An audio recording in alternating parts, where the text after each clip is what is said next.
Hi hello welcome to our channel. నేను మిశ్రీ. ఈరోజు మనం చెప్పుకోబోయే కథ ప్రేమ సంఘర్షణ పార్ట్ 4. కథలోకి వెళ్లే ముందు వీడియోని లైక్ చేసి హైప్ చేయండి. రాఘవ తన బాబాయ్తో కాల్ మాట్లాడాక కట్ అయింది.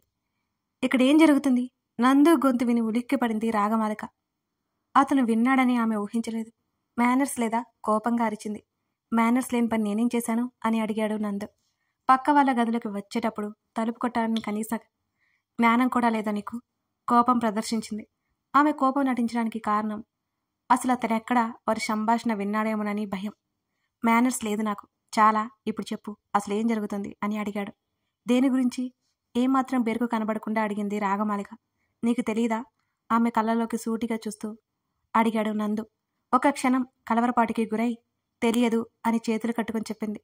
అబ్బా రాగా, విసిగించకు. ముందు నువ్వెందుకు ఈ ఊరు వచ్చి మెడికల్ క్యాంప్ పేరుతో ఇక్కడే సెటిల్ అయ్యి మావయ్యకి ఎందుకు అబద్ధాలు చెప్తున్నావు అని అడిగాడు నందు. నేనేం అబద్ధం చెప్పట్లేదు, నిజంగా రేపటికి మా వాళ్ళు దిగుతారు అని అంది. అది సరే, మావయ్య పర్సనల్ విషయాల మీద ఎందుకు అంత ఇంట్రెస్ట్ నీకు అని అడిగాడు నందు. అలాంటిదేమీ లేదు అని ముఖం తిప్పుకుంది రాగమాలిక. ఇంకా దాచాలి అని చూడకు రాగా, నాకు రాత్రి అర్థమైపోయింది అని కాస్త కోపంగానే అన్నాడు నందు. ఎంతకి నీ వాదన నీదేనా? నేను చెప్పేది వినిపించుకోవా? నేను వచ్చిన పని ఏమిటో వివరించాను, ఇక నన్ను ప్రశ్నించి విసిగించుకో అని తేల్చి చెప్పింది రాగమాలిక. నీ గురించి మావికి చెప్పేస్తా. ఒక సాఫ్ట్వేర్ అమ్మాయి మెడికల్ క్యాంప్ అంటే ఎందుకు వచ్చిందో ఆయన నిలదీస్తారు అన్నాడు తలుపు వైపు నడుస్తూ నందు. నందు మాటలకు కంగారు మొదలైంది రాగమాలికలో. ఏం చేయాలో అర్థం కాలేదు ఆమెకి. నందు బావా అని అప్పుడే లోపలికి దూసుకొచ్చింది ఓ అమ్మాయి. ఇద్దరూ తల తిప్పి చూశారు. నందును హత్తుకుంది వచ్చిన ఆ అమ్మాయి. ఆశ్చర్యంతో కళ్ళు పెద్దవి చేసి చూస్తూ ఉండిపోయింది రాగమాలిక. రాగమాలిక కళ్ళు ఆశ్చర్యంతో పెద్దవైనాయి. ఏంటిది చిరాగ్గా నందు అన్నాడు చిన్నగా ఆ అమ్మాయికి మాత్రమే వినిపించేలా. ప్లీజ్ బావా, మా అమ్మమ్మ చూస్తూ ఉంది, ఈ ఒక్కసారికి వదిలే ప్లీజ్ అని వినీత అంది. అదంతా చూసి విరజ నవ్వుకుంటూ ఎంతైనా నా మనవరాలు గ్రేట్ అని గర్వంగా అనుకుంటూ వెళ్ళిపోయింది. ఇకలే అని ఆమెను దూరం జరిపాడు నందు. నవ్వుతూ దూరం జరిగింది వినీత. తన వైపే ఆశ్చర్యంగా చూస్తున్న రాగమాలికను చూసి, ఎవరు బావా ఈమె అని నందు చెవులో గొనిగింది వినీత. కృష్ణమామయ్య ఫ్రెండ్ వాళ్ళ అమ్మాయి కాస్త గట్టిగానే చెప్పాడు నందు. హలో అండి అని వినీత పలకరించింది. చిన్నగా నవ్వి ఊరుకుంది రాగమాలిక. నందు కనీసం తను తెలుసు అని చెప్పకపోవడంతో ఆమెకి కోపం వచ్చేసింది. రాగమాలిక గుర్రుగా చూసింది నందుని. అది నందుకు అర్థమై, విన్ను ఎలా ఉన్నావు కావాలనే రాగమాలికని ఉడికించాలని చూశాడు. వినీతకి నందు అంత ప్రేమగా ఎందుకు అడుగుతున్నాడో అర్థం కాక, బాగానే ఉన్నాను కదా బావా అని అంది. తర్వాత మాట్లాడుకుందాం అని రాగమాలికకి చెప్పి, విన్ను మనం వెళ్దాం పద నవ్వుతూ వినీత చేతిని పట్టుకుని బయటికి నడిచాడు నందు. వాళ్ళిద్దరినీ అలా చూసి ఆడపిల్ల సహజ లక్షణమైన ఈష రాగమాలిక కళ్ళలో ఒక్క క్షణం అలా కదలాడి వెళ్ళిపోయింది. ఛీ, నేనేంటి ఇలా ఆలోచిస్తున్నా? ఈ ప్రద్యుకి ఎంత దూరంగా ఉంటే అంత మంచిది. ఇప్పుడు వీరి నుంచి ఎలా బయటపడాలి? అందరికీ చెప్పేస్తానంటున్నాడు, ఇప్పుడేం చేయాలి ఆలోచించసాగింది రాగమాలిక. బావా నువ్వేనా ఆశ్చర్యంగా అడిగింది వినీత. ఏయ్ విన్ను, దూరం జరుగు అని వినీత చేతిని వదిలేసి, ఇంకోసారి నా దగ్గరికి వచ్చి హక్ చేసుకుంటూ ముద్దు పెట్టుకుంటూ అన్నావంటే మూతి పగులుద్ది చెప్పేసి వెళ్ళిపోయాడు నందు. అయోమయంగా తలగొక్కుంటూ విరజ రూంలోకి వెళ్ళిపోయింది వినీత.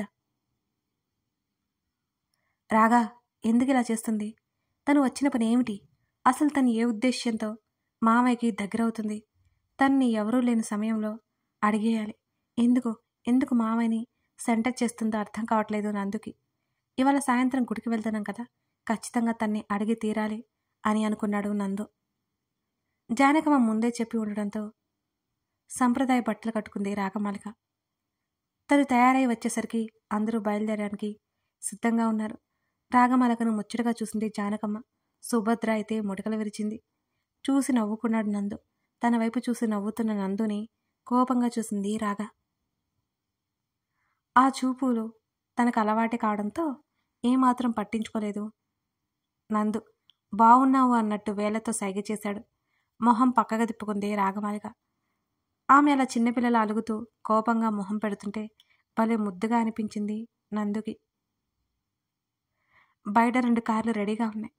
జానకమ్మ, రఘురామయ్య, విరజ, సుభద్ర, భర్త మురళి అందరూ ఒక కారులో వెళ్ళిపోయారు.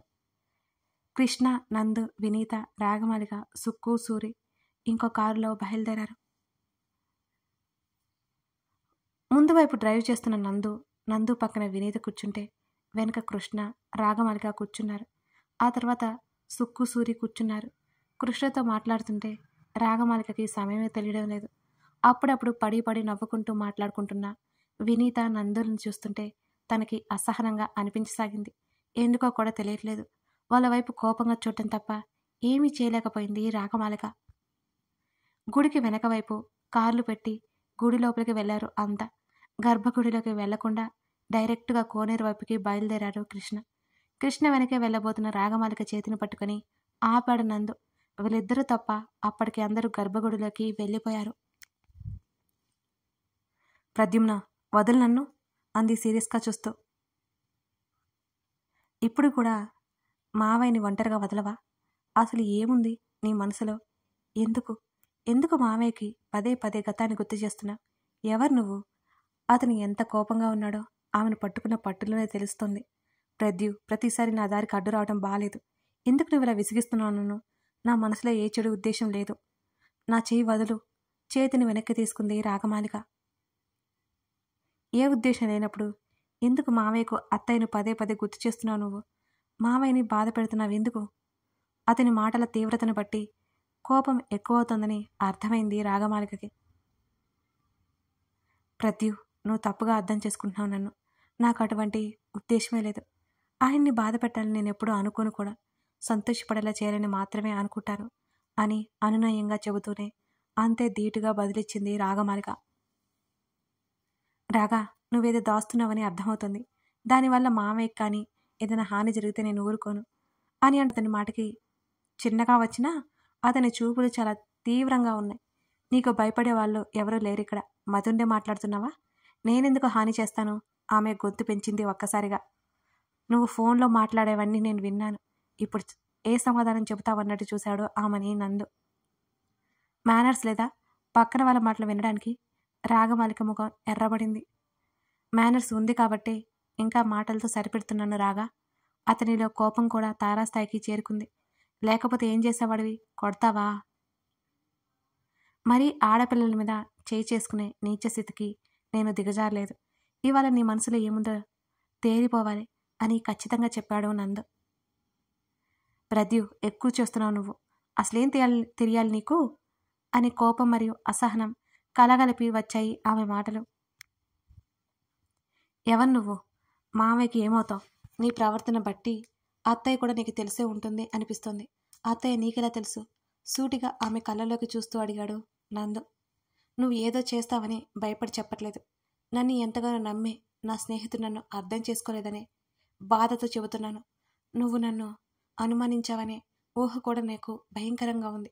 ఇవన్నీ జరగకూడదనే అసలు విషయం నీకు చెబుతున్నాను. ఇక నుంచైనా నా దారికి అడ్డురావు అని అనుకుంటున్నాను అని చెప్పడానికి సిద్ధంగా ఉన్నట్టు బలంగా ఊపిరి తీసుకుని 2 అడుగులు ముందుకు వేసింది రాగమాలిక. మౌనంగా ఆమె చెప్పేది వింటున్నాడు నందు. అంతరాయానికి క్షమించండి. ముందుగా సిరి ఆడియో స్టోరీస్ ఫ్యామిలీ అందరికీ నా నమస్కారం. మీ ప్రేమకు మీ సపోర్ట్కి ముందుగా ధన్యవాదాలు. మీకు తెలుసు, యూట్యూబ్ నియమాలు చాలా కఠినంగా ఉంటాయి. ఒకసారి అనుకోని కారణాల వల్ల మన మెయిన్ ఛానల్కి ఏదైనా సమస్య వచ్చినా మనం అంతా దూరం కాకుండా కమ్యూనికేట్ అవ్వాలి అంటే ఒక సేఫ్టీ బ్రిడ్జ్ ఉండాలి.